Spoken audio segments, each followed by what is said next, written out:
இன்னைக்கு இட்லி தோசை மாதிரியான tiffin வெரைட்டிஸுக்கு set ஆகிற மாதிரியான சிம்பிள் அண்ட் ஈஸியாக செய்யக்கூடிய தக்காளி குழம்பு தாங்க செய்ய போகிறோம்.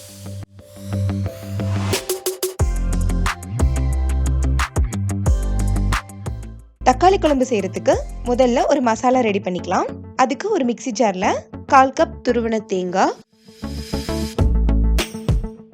2 டேபிள் ஸ்பூன் பொட்டுக்கடலை, 1 டீஸ்பூன் சோம்பு, 1 கொத்து கருவேப்பிலை, 2 வரமிளகாய், 1 சின்ன துண்டு பட்டை,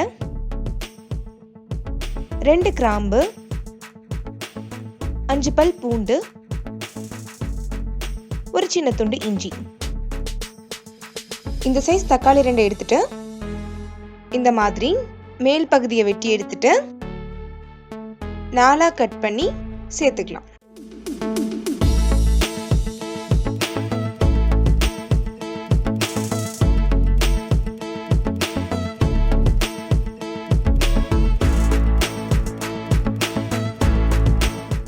இதை நல்லா மைய அரைச்சி எடுத்துக்கலாம். பேன்ல 2 டேபிள் ஸ்பூன் எண்ணெய் சேர்த்துக்கலாம்.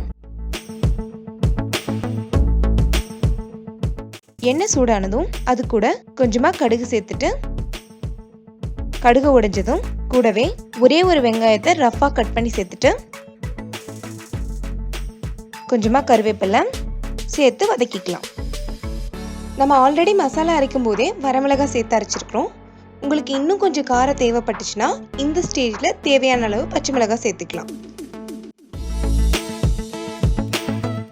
வெங்காயம் நல்லா வதங்கினதுக்கு அப்புறம் நம்ம அரைச்சு வச்சிருக்கிற மசாலாவை சேர்த்து எண்ணெயிலேயே ஒரு முறை வதக்கிட்டு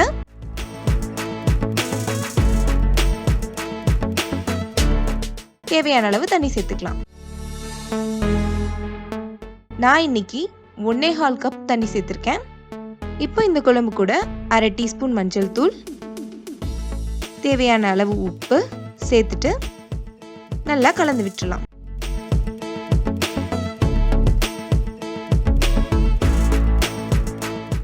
இந்த குழம்பு மூடி போட்டு மூடி ஒரு 10 நிமிஷத்துக்கு மிதமான தீயிலே வச்சு தக்காளியோட பச்சை வாசனை எல்லாம் போற அளவுக்கு கொதிக்க விட்டுறலாம்.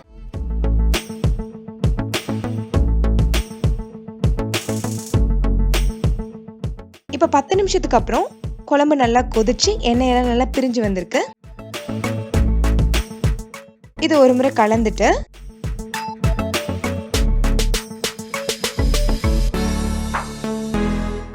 கடைசியா கொஞ்சமா நறுக்குன கொத்தமல்லி இலை சேர்த்துட்டு